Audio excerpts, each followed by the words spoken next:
Opening shot. Narrator, sitting in a boat, sipping coffee with sunglasses on. Narrator me. Ever been fined for doing something completely harmless?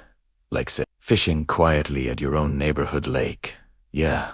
Well, what if I told you I got slapped with a $150 fine for doing just that, and then turned around and bought the entire lake just to get revenge on the HOA? Petty? Maybe? Satisfying? Oh, absolutely. Stick around, because this story includes power-tripping HOA board. Members, a revenge plan that might be gone too far, and the moment the neighborhood realized they messed with the wrong fisherman. Let's dive in.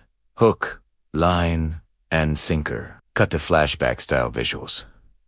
So, I moved into this nice little neighborhood last summer. Quiet streets, kids playing, a cute pond right behind my backyard. Life was good, until the HOA introduced themselves. And when primera se introduced, they left a passive-aggressive flyer on my door, titled, Rules and Regulations for Community Peace and Order. Yes, they capitalized every word. But whatever. You liked peace. I like order. No problem. Until the crime happened. One sunny Saturday morning, I took my folding chair, my tackle box, and a coffee to the neighborhood pond. Which, by the way, everyone calls the lake, because it sounds fancier. I'm out there minding my own business, catching nothing, but enjoying the vibe. Then bomb some guy in khakis, and a name tag that read, Don't HOA Treasurer, struts up like he is about to make a citizeness arrest. Sir, fishing in the lake is prohibited. You're violating Section 4B of the HOA agreement. And I'm like, excuse me, what? He hands me a $150 violation notice and walks off like he just saved the Titanic. I thought it was a joke, but nope.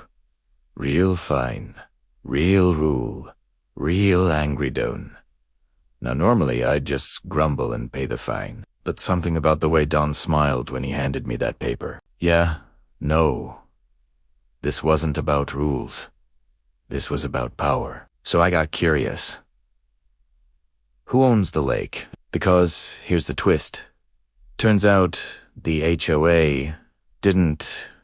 A few hours of Googling, a call to the county records office, and guess what? The lake and the land surrounding it was actually privately owned by some old retired guy who lived out of state and didn't care about the neighborhood anymore.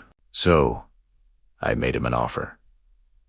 Nothing crazy, just enough to cover his golf trips for the next 2 years. A week later, I got the call. It's yours. The lake's yours. Boom. You know that moment in every movie where the underdog starts winning? Cue the montage. I filed the deed, put up new signage, sent out a notice to the HOA that all previous lake rules were now void. And oh yeah, I banned the entire neighborhood from fishing, except me. And my dog. Because guess what? Section 4B doesn't apply anymore. The HOA lost it. Emails, flyers, emergency meetings. At the next community HOA meeting, Don got up and said, This is an abuse of power. Oh, you mean like fining people for sitting quietly at a pond? Some neighbors were mad, sure, but most of them secretly clapping.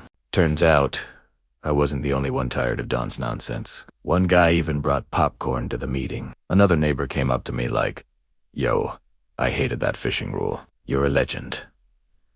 So I did what any responsible lake owner would do. I opened up VIP fishing passes. Free for cool neighbors. Banned for HOA board members. I even built a tiny dock and put up a sign that said, Don't tread on my trout. Was it petty? Yes. Was it glorious? Also yes. So what's the moral of the story? Don't mess with people who just want peace and a fishing rod, because sometimes the quiet ones own the deed to your drama. And to Donnie, if you're watching this, you still owe me $150. If you loved this story of sweet lakefront justice, hit that like button. It helps more people escape the grip of evil HOA. Drop a comment if you've ever had a run in with an HOA. I need to hear these stories. And hey, Subscribe if you believe in fishing, freedom, and a little bit of harmless revenge. More wild stories coming your way every week.